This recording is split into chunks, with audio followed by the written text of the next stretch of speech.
सर्वमंगलमांगल्यं सर्वकल्याणकारकं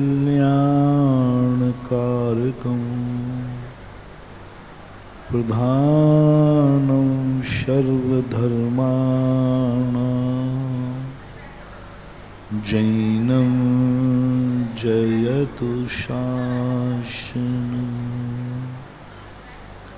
जैनं जयतु शासनं। पंच परमेष्टि भगवान की आचार्य श्री गुरुवर कुंद कुंद महाराज की आचार्य श्री गुरुवर विद्यासागर महाराज की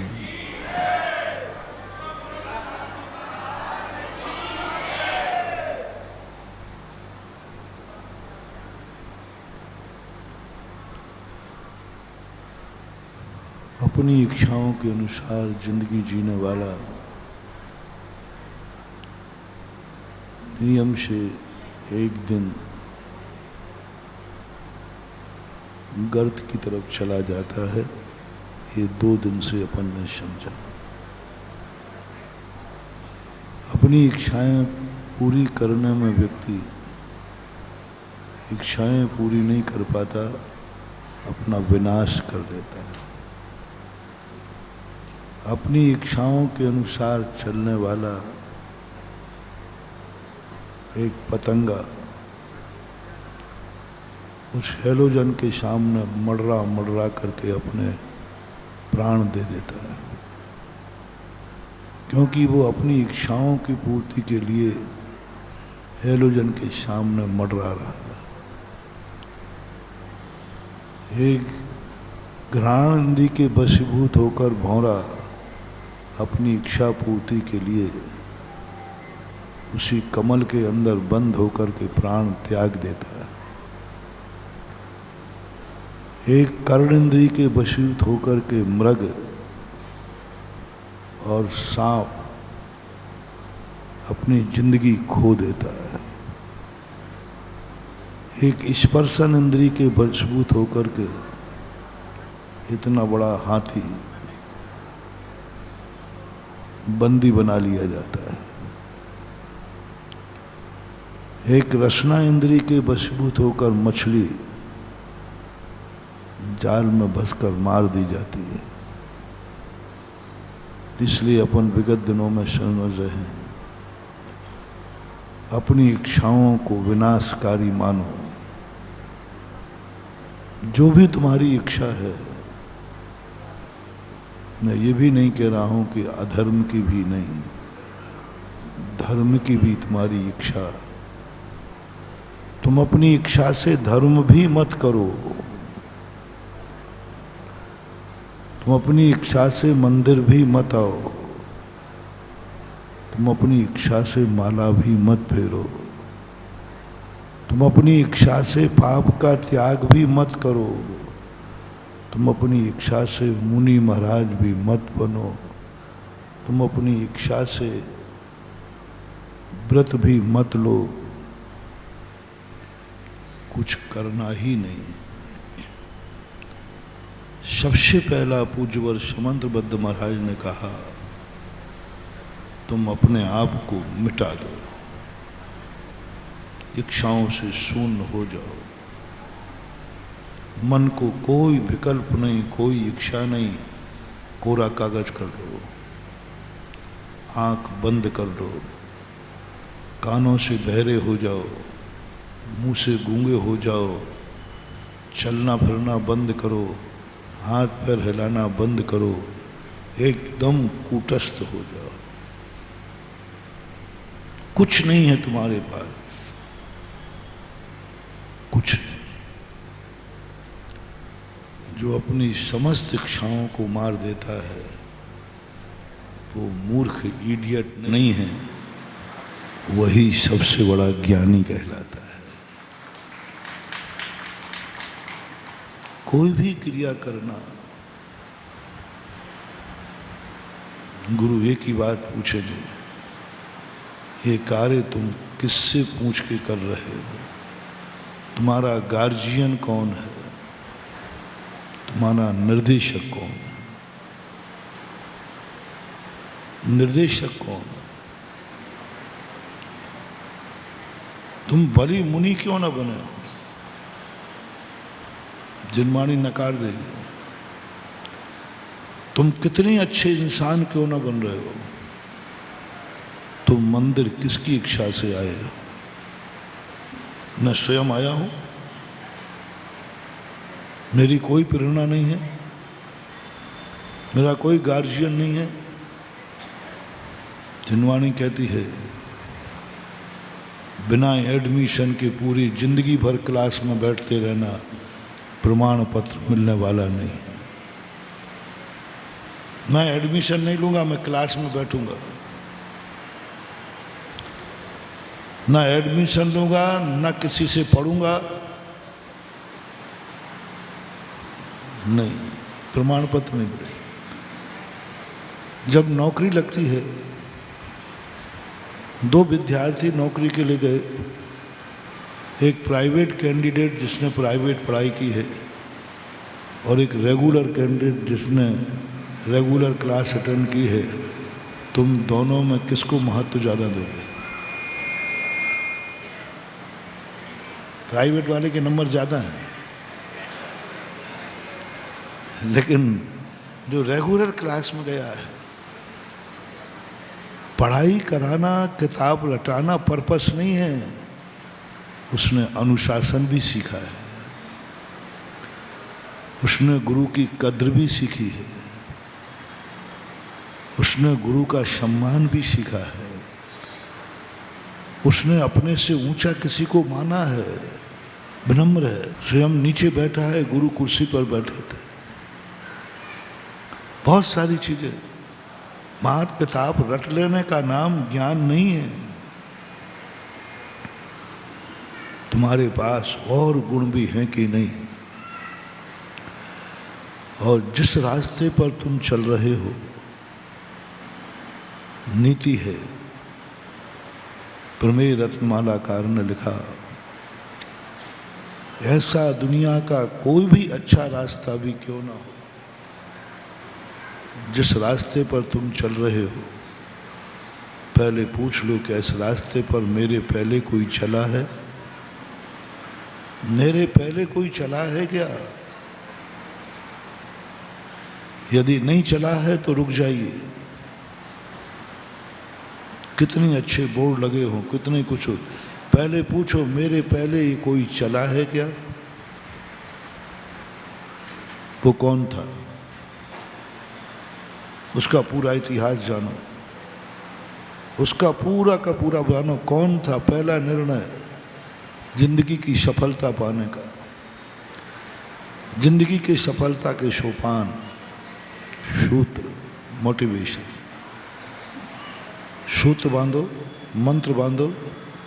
जो कुछ भी तुम्हें करना है, जो तुम्हें सोचना है, जो तुम्हें देखना है, जो तुम्हें सुनना है, जो तुम्हें बोलना है, जो तुम्हें खाना है, जहाँ तुम्हें जाना है, जो कुछ भी तुम्हें करना है, जिससे भी तुम्हें संबंध बनाना है, सब छूट दे रहा हो। आज तुम कह रहे थे ना कि मेरे मन में मैं कुछ भी चाहूं वो होना चाहिए, कुछ भी देखूं मैं देखना चाहिए। 2-3 दिन के प्रवचनों से लोग थोड़े से सहमत नहीं हो रहे, एक साथ समर्पण नहीं दिखा पा रहे, एक साथ तुम नहीं कह पा रहे हो। मैंने तुमसे पूछा था कि तुम कह दो, यदि ये वरदान मुझे मिलेगा कि तुम जो सोचोगे वो होगा, यदि ये वरदान तुम्हें कोई देवे तो तुम ले लोगे या मना कर दोगे? ऊपर से अंदर से कह महाराज ले लूंगा। इतना अच्छा वरदान नहीं कर पा रहे हम, नहीं कर पा रहे। तुम खतरा नहीं समझ पा रहे। ये हमें वरदान लग रहा है कि कोई मुझे वो देने वाला, जो सोचोगे वो होगा। बहुत खतरनाक बदनाम। यदि कोई तुम्हें भस्म होने का वरदान देवे कि मैं तुम्हें भस्म कर दूंगा और कहे अन्यथा तुम्हें मैं वो वरदान दे दूंगा, तुम जो सोचोगे वो होगा, तो मेरा कहना मानना, भस्म हो जाना, लेकिन वो वरदान मत लेना।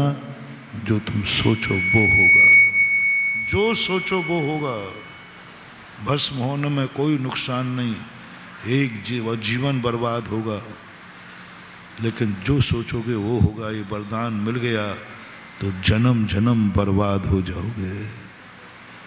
बहुत अच्छा लगेगा तुम्हें। शूद्र हो ना, 8 साल के पहले के लिए ये आदत होती है।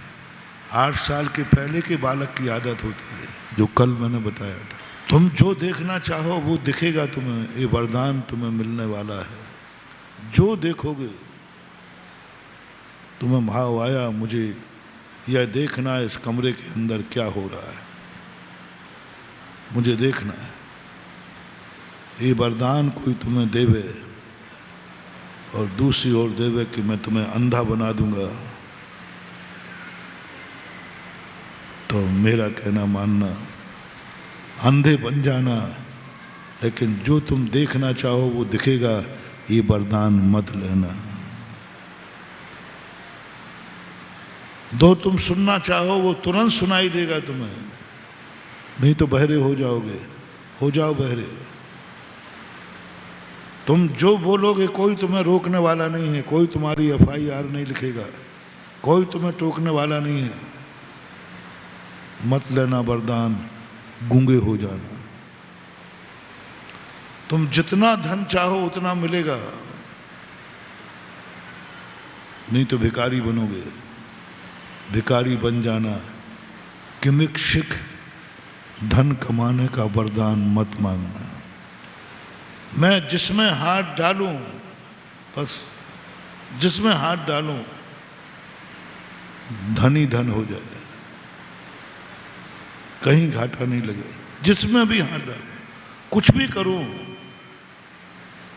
परंतु भिखारी होने का वरदान, भिखारी हो जाना, लेकिन ये वरदान कभी मत मांगना। तुम जिस समय जो खाना चाहोगे वो खाने को मिलेगा, नहीं तो भूखे मरोगे। भूखे मर जाना, लेकिन किमिक्षिक भोजन करने का, सुरुचिपूर्ण भोजन करने का वरदान मत लेना है। आप लोग लिखते हो पेपर में, कई बार पढ़ लेना, कई बार ये लोग घोषणा करते हैं ना, सुरुचि भोजन। हम सुन लेते हैं। हमारा, तुम क्या समझते हो महाराज सुनते नहीं, हम सुन के डाल लेते। कभी काम आ जाता है। कल मनोज बाबू असम में पड़ गए, महाराज को बिहार की सब बातें मालूम। सुन लेता हूँ, स्टोर में पटक देता हूँ, कभी काम आ जाता। बोलते हो आपको सुरुचिपूर्ण भोजन मिलेगा। 7 स्टार का नाम सुरुचि बोलते हैं। मत लेना महानुभाव, नहीं तो भूखे मरोगे। मर जाना। 3-4 दिन के प्रवचन सारी दुनिया की धारणाओं के विपरीत हो रहे हैं। मत लेना। इसके रहस्य में अभी खोलूंगा धीरे धीरे। मत लेना। मर जाना, मरे तो भूखे मर जाए, लेकिन सुरुचिपूर्ण भोजन मैं नहीं खाऊंगा। मुझे जिस समय मेरे मन को जो खाने का मन हो वो मिलना चाहिए। ये वरदान मत लेना। कोई मुझे नहीं रोक सके। जहां मैं जाऊं जाओगे, तुम्हें कोई पाबंदी नहीं होगी। कहीं के दरवाजे बंद, कोई चौकीदार तुम्हें नहीं रोकेगा। तुम जहां जाओगे वहां सदा दरवाजे खुले मिलेंगे। अन्यथा ऐसी बेड़ियां पड़ेंगी कि तुम एक कदम भी नहीं चल पाओगे। विकलांग हो जाओगे। तुम विकलांग हो जाना, लेकिन स्वच्छंदता पूर्वक दुनिया का हर दरवाजा तुम्हारे लिए खुला मिले, ये वरदान मत लेना। तुम्हें सब कार्य करने की शक्ति मत लेना। कोई देवे जाओ, तुम जो भी करना चाहो सब कलाएं तुम्हारे पास रहेंगे, सब कुछ कर सकोगे, अन्यथा तुम मूर्ख इडियट हो गए। मूर्ख बन जाना, सब कुछ करने का वरदान मत लेना, मत लेना। ये लुभावना वरदान है, ये बहुत लुभावना वरदान है। सब इसमें लोभ में आ जाएंगे, 90% लोभ में आ जाएंगे, पर मत लेना। एक बार एक व्यक्ति ने वरदान दिया, बोले तुम जो छुओगे, मांगा उसने। देवता ने कहा कि मांग लो, क्या मांग? बोले मैं जिसे छूऊं वो सब सोने का हो जाए। कैसा रहेगा ये वरदान? देवता ने कहा कि इतना सस्ता वरदान, तथास्तु। अब वो घर गया, रोटी छुई, अब खाओ बेटा। रोटी काय की हो गई? सोने की रोटी तो पेट भरता है। पानी छुआ,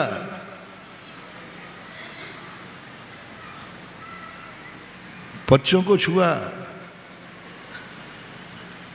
क्योंकि छूते ही वरदान मिल गया। अब जो कुछ छुए सब सोने का हो जाए, क्या खाक करूंगा? वो भूख के मारे प्राण निकल रहे हैं, अब खाए क्या? क्या खाए? वरदान कितना अच्छा था। अब मैं जो कुछ भी छूऊंगा सब सोने का हो जाए। बहुत सोच समझ के लेना। कई बार तुम नियम देने वाले को बहुत मूर्ख समझते हो। देखो मुझे थोड़ी सी माला फेरने में कितना बड़ा वरदान दे दिया। वरदान नहीं दे दिया, अभिशाप दे दिया। कम से कम भिखारी बना रहता तो रोटी तो, मजदूर बना रहता तो पेट की रोटी तो खा लेता, नहीं करता। और कई बार आप लोग नियम, छोटे नियम को भी बहुत बहुत छोटा मानते हैं। एक बार एक व्यक्ति ने, महाराज ने कहा भाई आज आपको कोई ना कोई नियम लेना पड़ेगा। एक व्यक्ति ने कहा मेरे से तो कोई नियम बनता ही नहीं। महाराज ने कहा नहीं, कोई ना कोई नियम लेना पड़ेगा। मैं कुछ भी नहीं कहता हूँ कोई नियम, कौन सा नियम लेना कौन सा नहीं लेना, जो तुम्हें लेना हो ले लेना। सब लोग ले रहते, कोई आलू नहीं खाएगा, कोई प्याज नहीं खाएगा, कोई राइस नहीं खाएगा, कोई, सब लोग अपने अपनी इच्छा के अनुसार नहीं। उसने कहा मैं क्या ले लूँ? उसने कहा महाराज जी मैं पत्थर नहीं खाऊंगा, मैं पत्थर नहीं खाऊंगा। और वो महाराज बहुत खुश, सबको एक एक हाथ से आशीर्वाद है, उसको 2 हाथ से दे दिया। पत्थर नहीं खाएगा। देख ले भाई नियम फल जाएगा कि नहीं। बोले महाराज कैसी बात कर रहे, पत्थर कोई खाता है क्या? नहीं नहीं पूछ रहा हूँ, नियम निर्दोष पल जाएगा? बिल्कुल निर्दोष पालूंगा महाराज। ये सब नियम तोड़ देंगे लेकिन मेरा नियम कभी नहीं टूटेगा, निर्दोष पालन करूंगा। देख अतिचार नहीं लगना चाहिए। बोले बिल्कुल नहीं, सवाल ही नहीं। महाराज ने बड़े खुश होकर आशा दी। वो मजा है, देखो साधु लोग पत्थर नहीं खाएंगे, इसी में खुश हो रहे। ये कोई नियम है क्या? मैं महाराज को बुद्धू बना के आ गया। घर आया, बोले मालूम कैसे महाराज आए हैं हरि पर्वत में? कुछ नहीं, यूं सदा कहते ये हो रहा बहुत बड़ा। देखो आज इतनी बड़ी प्रभावना हुई, इतनी बड़ी प्रभावना हुई कि आज सभा में आए हुए सब लोगों ने नियम ले लिए। साधु की खुशी तो यही है, जितने ज़्यादा नियम ले लें उतनी ज़्यादा दुकान अपनी चल गई। और बड़े खुश हो रहे, देखो आज सभा में कोई भी नहीं बचा, सबने नियम ले लिए। तो तूने क्या लिया नियम? माँ दिए। बोले मैंने कह लिया कि पत्थर नहीं खाऊंगा। उसी में महाराज खुश है। बोले बेटा तूने ये क्या किया, पत्थर नहीं खाएगा? तो मैं पत्थर कब खाता हूं? और मैं तो ये भी कहा कि इसमें किसी प्रकार का दोष भी नहीं लगाऊंगा जिंदगी में कभी। बोले बेटा अब रोटी नहीं खा पाएगा, क्योंकि आटा तो पत्थर की चक्की पे पिसता है, उसके साथ वो चक्की का पत्थर भी पिस जाता है। दोष हो गया वो आटा। चक्की के पार्ट भी पिसते हैं कि नहीं, तो दोष हो जाएगा ना। अब तो तुम घूंगरी खा, घूंगरी, घूंगरी होती ना वो अनाज को। और ध्यान रखना पानी भी नहीं पी पाएगा, क्योंकि पानी भी वहीं निकलता है जहां पत्थर होता है, और घिस घिस करके पत्थर का अंश पानी में भी आता है। पानी बंद, रोटी बंद। अब क्या चाहिए? अब क्या क्या बंद हो गया? एक छोटे सा तो नियम था, क्या क्या बंद हो गया? सारी जिंदगी बंद हो गई।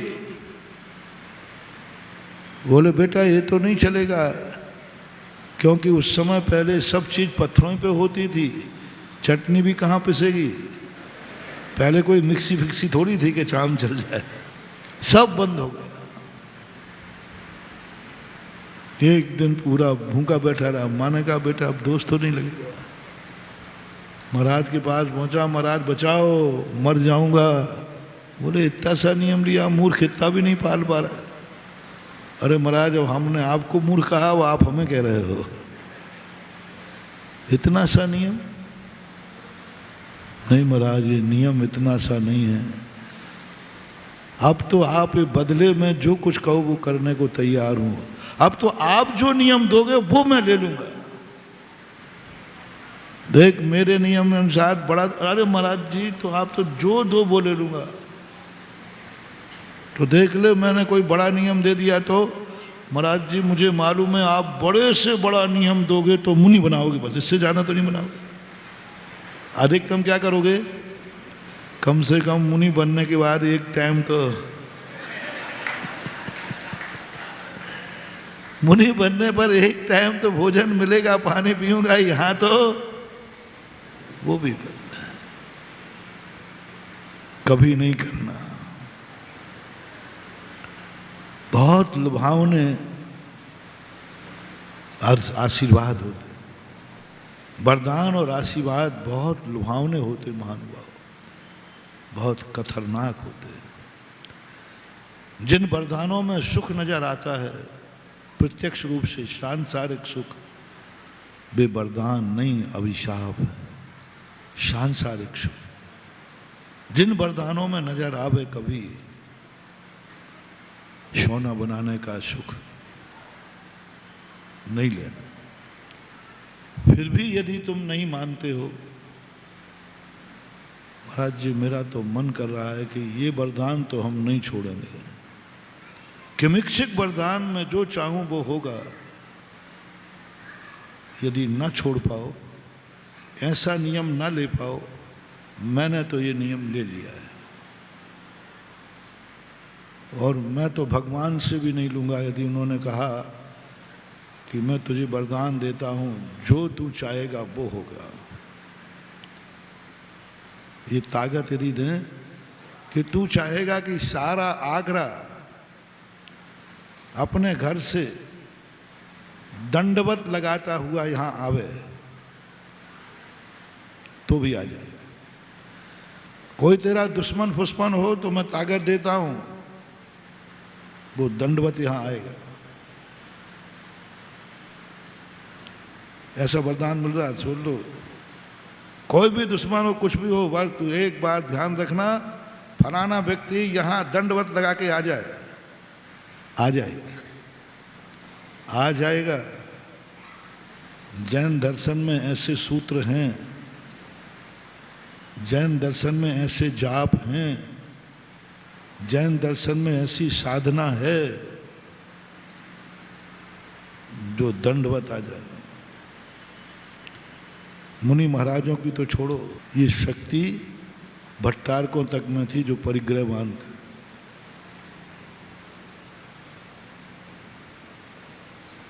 जो क्षुल्लकों से भी नीचे थे, जो एलक से भी नीचे थे, जो प्रतिमाधारियों से भी नीचे थे।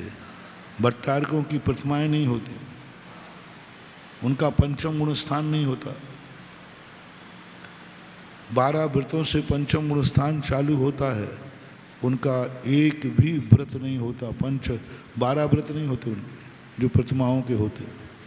प्रोषदोपवास, सामायिक, देश व्रत, दिग्व्रत, परिग्रह, प्रमाण व्रत। मार्ग ग्रह त्यागी होते, ब्रह्मचारी होते। 2 चीज़ें होती हैं, ग्रह का सर्वथा त्याग होता है, ब्रह्मचारी होते हैं, लेकिन प्रतिमाएं नहीं होती। 2 प्रतिमाधारी में इतनी ताकत की बात तो बहुत दूर रही महानुभाव। जिसके पास प्रतिमाएं नहीं थी, उनके पास ऐसी शक्ति आ गई कि उन्होंने साष्टांग निभाया। बिना नाम लिए बता रहा हूं, एक शहर में, इसी कलयुग की बात है, लगभग 15वीं-16वीं शताब्दी के लगभग, एक व्यक्ति का रथ रोक दिया किसी ने, रथ यात्रा रोक दी। रथ यात्रा रोकते ही, खुरापाती लोग थे, उच्चाटन मारन क्रियाएं सिद्ध किए हुए थे, और भट्टारक जी रथ के आगे आगे चलते थे। जैसे हम मुनि महाराज चलते ना तुम्हारी रथ यात्रा में, ऐसे भट्टारक चलते थे। और उसने हंडा मचा दिया कि ये अहिंसक नहीं होते हैं, ये अहिंसक नहीं होते, ये सब पाखंड है, क्योंकि वो कौम मांसाहारी थी। ये भी सब मांसाहारी होते हैं, शाकाहारी व्रत करते हैं। तो सब में लोग इकट्ठे हो गए, बोले भाई क्या सबूत है? बोले इनका कमंडल देख लीजिए। एक कमंडलों में कहते गर्म पानी रखते हैं, गर्म पानी रखते हैं, मछलियां पालते हैं। उसने मंत्र से मछलियां कर दी भट्टारक के कमंडल में। भट्टारक स्तब्ध रह गए, उन्होंने देखा मछलियां तो कमंडल में आ गई। और अब इस सभा के बीच में मेन रोड पर रथ खड़ा है और कमंडल खुलवाया जाएगा, उसमें मछली निकलेगी तो क्या हाल होगा?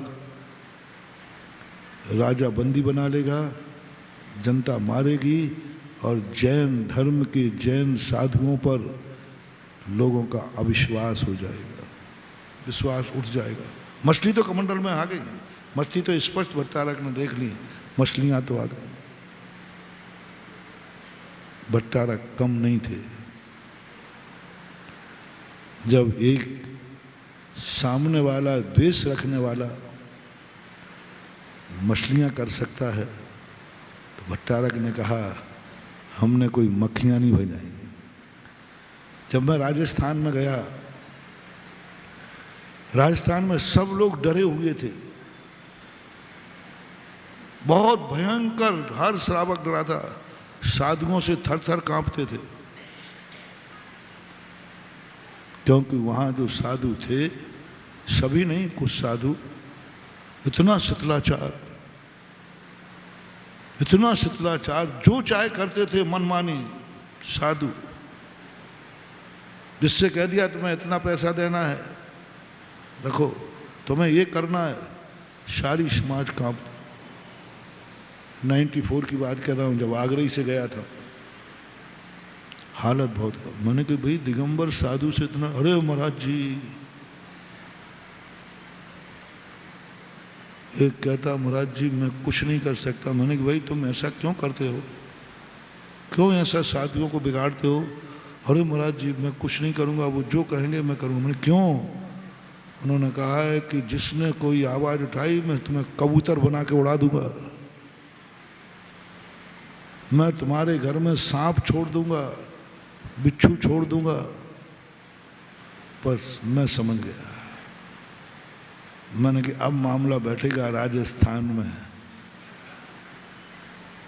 फिर मैंने भी बाजार लगाया और कहा डरो मत। मैंने जिनवाणी माँ से पूछा, भगवान से पूछा, सांगानेर वाले बाबा से पूछा। मैंने कि बाबा जी ये भ्रष्ट साधु मनुष्य को कबूतर बनाने की धमकी दे रहे हैं, तो हम लोगों ने क्या मक्खियां भगाई इतने दिन?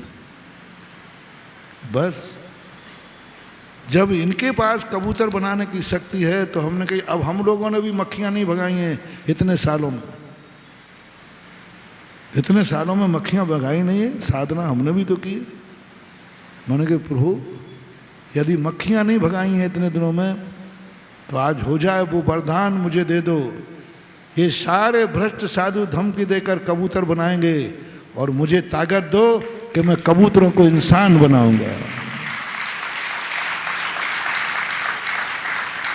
भगवान ने दे दिया, जाओ बेटा कर दो घोषणा। मैंने प्रवचन घोषणा कर दी, जिस जिस व्यक्ति को कोई साधु ने कबूतर बनाया हो वो कबूतर उड़कर मेरे पास आए, मैं उसे पुनः इंसान बना दूंगा। और जो जो कबूतर बनने की धमकी दी हो डरो मत, बस इतना ध्यान रखना मैं कहाँ हूं, उड़ करके वहां तक आ जाना। सारे राजस्थान में हवा पहुंच गई। क्या समझते हो तुम मुझे? ओ आगरा वालों पागल लोगों, चिंता मत करो। भगवान ने कहा बेटा अब बोलो, कबूतर बनाने की, कबूतर से इंसान बनाने की कला मेरे पास ताकत है क्या? मैंने जान लिया कि आज तक कोई पापी में ये ताकत नहीं आई कि वो इंसान को कबूतर बना दे। यदि ये हो जाएगा उसी दिन सारा संसार मिट जाएगा।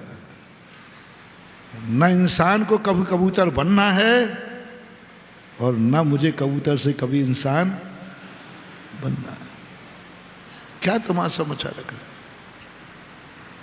डर और भय, धमकियां, इनके माध्यम से है ताकत है। मछली बना दी। भट्टारक ने कहा अच्छा ये बात है, हमने भी मक्खियां नहीं भगाई। महाराज वहीं पर खड़े हो गए आंख बंद करके। मैं सबको बुलाया गया, यदि कमंडल में मछलियां नहीं निकली तो बोले देख लो कमंडल में मछलियां हैं, उन्होंने तो कर ही दी थी। और भट्टारक जी ने ऐसा मंत्र फेरा कि सारी मछलियां कमल के फूल हो गई। कमंडल खोला तो उसमें से फूल निकले मछलियों के स्थान पर। अब क्या था, सारी सभा, राजा तक आ गया, रथ रास्ते में खड़ा है। सबने कहा कि बोले ये क्या मामला है, तुम जैन साधु को बदनाम करते हो। सब हुआ। जैन साधु ने क्या किया, बोले रथ को रोका था मेरे, चलो रथ आगे बढ़ने दो। और जिन जिन ने रोका था उन सबको कीलित करके महाराज जी आगे बढ़ गए। मुनि महाराज तो थे नहीं तो दया कर देते। भट्टारक थे ना, वो भट्टारक निपटा के जानते थे, इसलिए भट्टारक व्रत नहीं लेते थे, इसलिए भट्टारक प्रतिमाधारी नहीं होते हैं, इसलिए भट्टारक क्षुल्लक नहीं होते हैं। इसलिए नहीं क्योंकि कभी मौका पड़ने पर निपटना भी पड़ता है। और वृत्ति बन जाओ तो सीमाएं हो जाएंगी, क्षुल्लक जी बन जाओ तो सीमाएं हो जाएंगी, और महाराज बन गए तो सारी सीमाएं हुई, कुछ नहीं बच खड़े।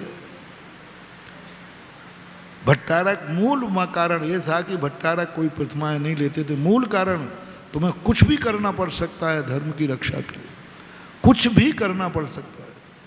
भट्टारक को सब प्रकार की छूट, जैसे बने तैसे, राजा को वश में करके बने तो करो, मंत्र से बने, तंत्र से बने, जैसे बने, धर्म की और शास्त्रों की रक्षा होना चाहिए। भट्टारकों ने बहुत गजब का काम किया है। यदि उस समय भट्टारक भेष न होता तो आज जिनवाणी नहीं होती, आज मुनि मार्ग नहीं होता, मुनि धर्म नहीं होता।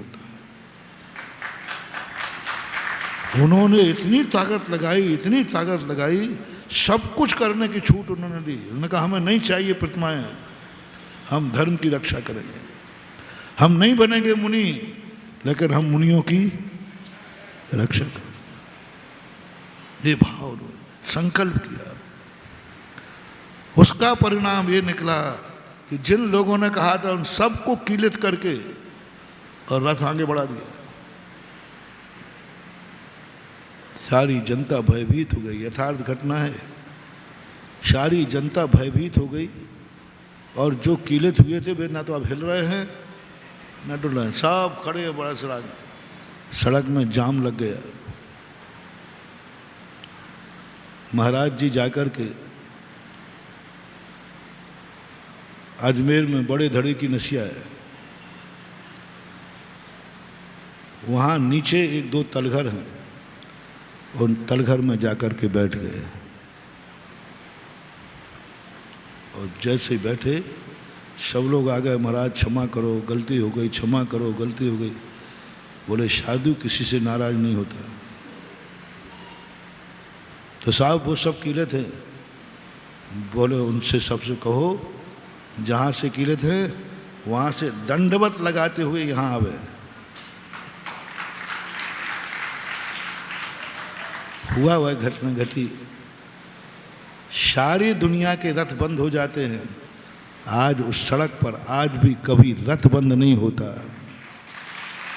जो दुनिया में कहीं रोक नहीं देते, आज भी वहाँ के लोग रथ जब आता है, जैन रथ, फूलों की टोकरी चढ़ाते हैं, फूल चढ़ाते।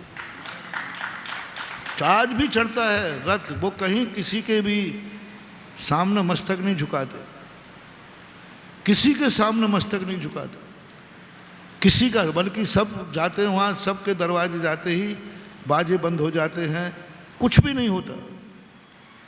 लेकिन उस दिन के बाद जब दिगंबर जैन रथ रुकता है, जाता है, उनके बाजे बंद नहीं होते और सारे ट्रस्टीगण फूल की टोकरी लाकर के रथ को चढ़ाते हैं, तब राज आगे निकलता है। मैं भी 2-3 जलूस कर चुका हूँ वहाँ के, मैंने अपनी आंखों से देखा। मैंने कहा ये लोग फूल, और बड़े साष्टांग नमस्कार करते हैं, ऐसा फूल की टोकरी करके भगवान के सामने रख देते, रथ के सामने। मैं थोड़ा तुम्हें टेलर दिखा रहा हूँ, दुनिया को दिखा रहा हूँ, दिगंबर साधु को कमजोर मत समझना। उसकी अहिंसा, उसकी सरलता सज्जनता की निशानी है, कमजोरी की निशानी नहीं है। अहिंसा कायरता नहीं है, सज्जनता है। अहिंसा कायरता नहीं है, सज्जनता है। हम किसी का कुछ नहीं बिगाड़ रहे, जा रहे हैं, तुमने हमारे कमंडल में मछली कर दी, तुमने रथ को रोक दिया, तो तुम समझते क्या हो? दिगंबर साधु को यदि सच्चा है तो महानुभाव छेड़ना नहीं। एक बार मेरे गुरु के पास कहा किसी ने कि महाराज जी आपके चित्सुदास सागर महाराज ने ऐसा बोला है, ऐसा बोला है, ये बोला। बोले अच्छा, बोले वो बोल तो नहीं सकता। बोले साहब बोला है। बोले किसी ने छेड़ा जरूर होगा, उसको कोई छेड़ेगा तो वो छोड़ेगा नहीं, और छेड़ोगे नहीं तो वो बोलेगा नहीं, उसका नेचर मैं जानता हूं। लोगों ने बताया मुझे, ये आचार्य जी कह रहे थे उसको तुमने छेड़ा होगा, यदि छेड़ दिया है तो फिर वो छोड़ेगा नहीं, और छेड़ोगे नहीं तो वो बोलेगा नहीं। ये बात ध्यान रखना। सारे जगत से मेरा कहना है, हमारा दिगंबर जैन संत सज्जनता की चलती फिरती मूरत है। वो दुनिया से कोई मतलब नहीं रखते, किसी से कोई विरोध नहीं करते, लेकिन यदि छेड़ दिया, हस्तिनापुर में छेड़ा था 700 मुनिराजों को, और छेड़ा था 3 पैर जमीन मांग ले, क्या मांगेगा? जब विष्णु कुमार मुनिराज पहुंचे थे ना, अरे क्या मांगेगा, 3 पैर जमीन कितनी सी होती है, यूं यूं यूं इतनी सी होगी, ले ले। और 3 पैर में कितनी नप गई थी? 3 लोग नाप लिया था। साधु अपनी शक्तियों के लिए साधना नहीं करता है। संसार में एक दिगंबर जैन साधु है जिसकी साधना में इतनी ताकत है, जो चाहे पा सकता है, जो चाहे पा सकता है, लेकिन वो इसके लिए साधना करता ही नहीं है। एक सामायिक में वो ताकत है महानुभाव, स्वर्ग के सारे देवता हाथ जोड़ के खड़े हो सकते हैं, लेकिन इस शक्ति को प्राप्त करने का दिगंबर जैन साधु भाव भी नहीं करता। ताकत है, सूत्र हैं, मंत्र हैं, साधनाएं हैं, सारे देवता लाइन लगा के खड़े हो जाएं, मैं सौधर्मेंद्र के, लेकिन दिगंबर साधु उस तरफ उपयोग भी नहीं ले जाता।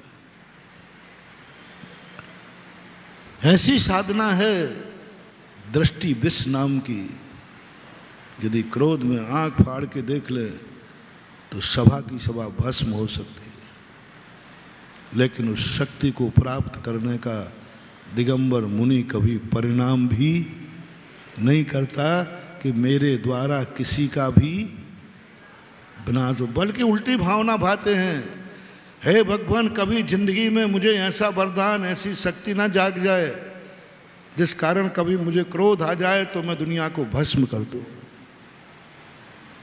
हम लोग तपस्या करते समय, साधना करते समय बहुत डरते हैं, कहीं ऐसी शक्ति ना आ जाए मेरे पास। छद्मस्त हूं, उद्दंड लोग सामने आएंगे। संसार में है कि नहीं उद्दंड, उपसर करने वाले, और कहीं मेरी शक्ति जाग गई और मुझे भी क्रोध जाग गया तो हे भगवान मैं मरूं तो मर जाऊं, किसी को मारने की शक्ति मेरे में ना आ जाए। कोई मुझे मारे तो मैं मरने को तैयार हूं, लेकिन मुझे ऐसी शक्ति ना आ जाए कि मैं कभी किसी को मार डालूं। शक्ति भी ना आ जाए मेरे पास, मुझे ऐसी शक्ति से बचाना प्रभु जो दूसरों को मार सकती है। मैं मरूं तो मर जाने देना। इस शक्ति से हम लोग साधना में, तपस्या में, जब शास्त्रों में पढ़ते हैं तो रूह कांप जाती है। तुरंत वहाँ हम लोग स्टे ऑर्डर लगाते हैं, परिणामों को कहते हैं नहीं, इसके माध्यम से शक्ति मेरे पास नहीं आना चाहिए। क्रोध है जाग जाए, उद्दंड लोगों की कमी नहीं है, ऐसी शक्ति ना जाग जाए कि मैं दुश्मन को कीलित कर दूं, भस्म कर दूं, क्योंकि उद्दंड लोग तो रहेंगे दुनिया में, और ऐसी शक्ति ना जाग जाए क्योंकि मुझे कभी आगरा में छत्रमास करना पड़ सकता है। सुन रहे हो ना, तुम्हारी रेपुटेशन बता रहा हूं, क्योंकि आगरा में उद्दंड लोग बहुत हैं। किसी ने, पागलों ने कोई छेड़छाड़ दी, कोई छेड़छाड़ दिया और मुझे क्रोध आ गया तो मुझे ऐसी शक्ति नहीं देनी, क्योंकि आगरा में कोई विरोध में चलेगा, कोई मेरी बात नहीं मानेगा,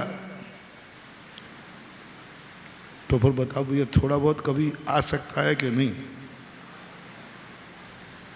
अब मैं थोड़ा सा तेज तर्राट साधु, थोड़ा खुरापाती भी हूँ, उद्दंड भी हूँ। पूज्य गुरुदेव तो है नहीं, हमारे आचार्य से तो समता की मूर्ति है, उनकी बात तो मैं नहीं करूँ। वो तो कभी कितनी भी बड़ी शक्ति आ जाए उनके पास,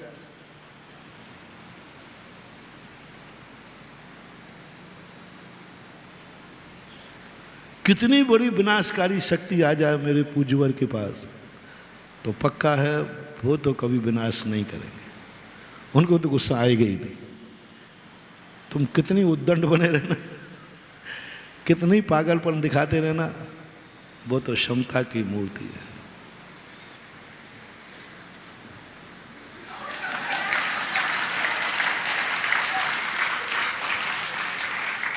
मेरी सहिष्णुता इतनी बड़ी नहीं है, मुझे अपने आप से डर है। मैं इतना सहिष्णु नहीं हूं कि मैं इतना सहन कर लूं। इतना सहिष्णु नहीं हूं कि तुम्हारी उद्दंडता सहन करता जाओ। नहीं, मुझे थोड़ा सा तैस आता है। तूने और मेरी बात नहीं मानी। गर्दन देख रहा हो मेरी? बस मैं प्रभु से ऐसे ही कहता हूं कि भगवान, मैं अपनी आदत ना सुधार सकूं, मैं सहिष्णु ना बन सकूं, तो प्रभु बस इतना करना कि मैं दूसरे को मिटाने का भाव भी कर लूं तो वो मिटना नहीं चाहिए, ऐसी शक्ति मुझे मत देना। नहीं चाहिए मुझे शक्ति। मुझे लोग परेशान करेंगे, मुझे गुस्सा भी आएगा, भाव भी करूंगा कि इसको दिखा दूंगा। घर से यहां तक लेट के नहीं बुलाया तो मेरा नाम भी, नाम तुम ले लेना है ना। आ सकता है, आ सकता है। इतना उद्दंड, इसकी ये औकात, इसकी ये औकात। ध्यान रखना, घर से दंडवत बुलाऊंगा हरि पर। आ सकता है, आ सकता है, मैं नकारूंगा नहीं। बस मेरी एक ही प्रार्थना प्रभु से है कि मेरे मुंह से भी निकल जाए, मेरे मन में भी आ जाए, लेकिन मुझे ऐसी शक्ति नहीं चाहिए कि दुश्मन को मैं दंडवत अपने चरणों में बुला सकूं। नहीं, मेरा दुश्मन जितनी उद्दंडता करे करने दो। मेरा दुश्मन मेरे प्राण ले लेने दो। मेरे साथ जो अत्याचार करे करने दो। उसको मिटाने की शक्ति मेरे पास नहीं आना चाहिए। ये मैं सदा प्रतिज्ञा करता हूँ, भगवान से कहता हूँ, साधना में कहता हूँ, मंत्रों में कहता हूँ, जाप में कहता हूँ, और आज सारे जगत के सामने कह रहा हूँ। मैं मिटने को तैयार हूँ। मुझे मिटने में कोई डर नहीं, मुझे मरने में कोई डर नहीं। बस मैं एक ही बात कहता हूँ, मुझे ऐसी शक्ति ना आ जाए कि मैं किसी सामने वाले को मिटा दूँ, उसका नाश कर दूँ, उसका बुरा कर दूँ। ऐसी शक्ति नहीं चाहिए। गुस्सा को तो कौन रोक पाया? दीपायन ही नहीं रोक पाया। 12 साल तक परम भावलिंगी संत थे, महानुभाव दीपायन मुनिराज, परम भावलिंगी, परम भावलिंगी, करुणा निधान, करुणा निधान, दया मूर्ति। जब भगवान श्री नेमिनाथ ने, किसी ने पूछा ये देवपुनी द्वारका की उम्र क्या है, कितने दिन चलेगी ये द्वारका ऐसे? भगवान ने कहा 12 वर्ष तक इस द्वारका की उम्र है। 12वें वर्ष में यह अग्नि के द्वारा भस्म हो जाएगी। सारे लोग घबरा गए, बोले प्रभु किसके द्वारा? समोषण में बैठा है। बोले दीपायन के द्वारा। दीपायन ग्रस्त था। अब वो तो घबरा गया कि मेरे द्वारा द्वारका भस्म होगी, मैं आग लगाऊंगा इस द्वारका में। घबरा गया वो। तो उन्होंने कहा प्रभु ये कौन सा अभिशाप? बोले अभिशाप नहीं है, ये तूने ऐसा कर्म बांधा है, तेरा और द्वारका का बैर भाव है, द्वारका तेरे से भस्म होगी। द्वारका वालों ने तेरा जो कुछ भी पूर्व में कर्म था इसके अनुसार निधत्त निकाचित कर्म बंध है, तेरे द्वारा द्वारका भस्म होगी। घबरा गया, इतना कांपा, भगवान ये शक्ति मुझे नहीं चाहिए, ये शक्ति मुझे नहीं चाहिए, और मेरे पास शक्ति है ही नहीं, मैं क्या करूं? आग किससे लगती है? माचिस की काड़ी से आग। मैं क्या करूं जिससे मैं जिंदगी में कभी माचिस की काड़ी जलाऊंगा ही नहीं। अरे ऐसा करता हूं, मैं मुनि बन जाऊंगा, न रहेगा बांस न बजेगी, क्योंकि मुनि महाराज कभी आग अब देखना करुणा निधान, देखना दीपायन मुनि। मुनि महाराज बन जाऊंगा तो मुनि महाराज कभी आग जलाते ही नहीं, मेरे द्वारा लगना है ना। ग्रस्त रहूंगा तो कभी लगाई, दीपक जलाया, कुछ किया तो कभी आग लग सकती है, लेकिन मुनि अवस्था में तो आग जलाने का, इसलिए मुनि बन गया और चला गया बहुत दूर। तुम समझो कि इसने भगवान की वाणी को झूठा किया है? नहीं, अहिंसा धर्म की रक्षा की है। मैं नहीं जलाऊंगा, मैं नहीं जलाऊंगा। इतनी द्वारका जलेगी, ये सब मरेंगे, इसमें सब मरेंगे। कई लोग स्वाध्याय बंधु कहते हैं दीपायन ने ये भाव मिथ्या दृष्टि का भाव किया। उन मूर्खों को ये पता नहीं है कि वो मूर्ख है जो भगवान ने कहा है कि द्वारका जलेगी तो अभी से तेल में इकट्ठा करना शुरू कर दे, क्योंकि मुझे तो जलाना ही है, अब कोई रोक भी नहीं पाएगा। ज्ञानी व्यक्ति, भगवान भी कहते हैं कि तेरे से ये पाप होगा, तो ज्ञानी व्यक्ति का लक्षण है सबसे पहले वो बचने का उपाय। भगवान की वाणी झूठी होगी क्या? नहीं हो, पक्का 100% भगवान ने कहा है तो होगा। आप भी सोच लेना। आपके सब ने, जोशी ने बता दिया, ज्ञानी ने बता दिया, महाराज ने बता दिया, सर्वज्ञ ने बता दिया, तेरे से ये पाप होगा। अब आप अपने अंदर का परिणाम पकड़ो, तुम्हें कैसा लग रहा है, तुम्हारा अब क्या कर्तव्य है। नियत हो गया, भगवान ने कहा है, अब तुम्हारा मन क्या सोच रहा है? हाँ, अब महाराज हम क्या कर सकते, वो तो होना है, सो जो सो हो, जो जो होती, जो जो देखी बीत राग ने, सो सो होती बीरा रे, अनहोनी कभू न होती, काए होत अधीरा रे। तुम तो हाथ में हाथ रख के बैठ जाओगे, तो क्या करोगे भैया द्वारका? तो भैया हम क्या करें बताओ, भगवान ने कह दिया, वो तो जल रही है। समझ लेना, तुम अभव्य हो, मिथ्या दृष्टि हो, अनंत संसारी हो।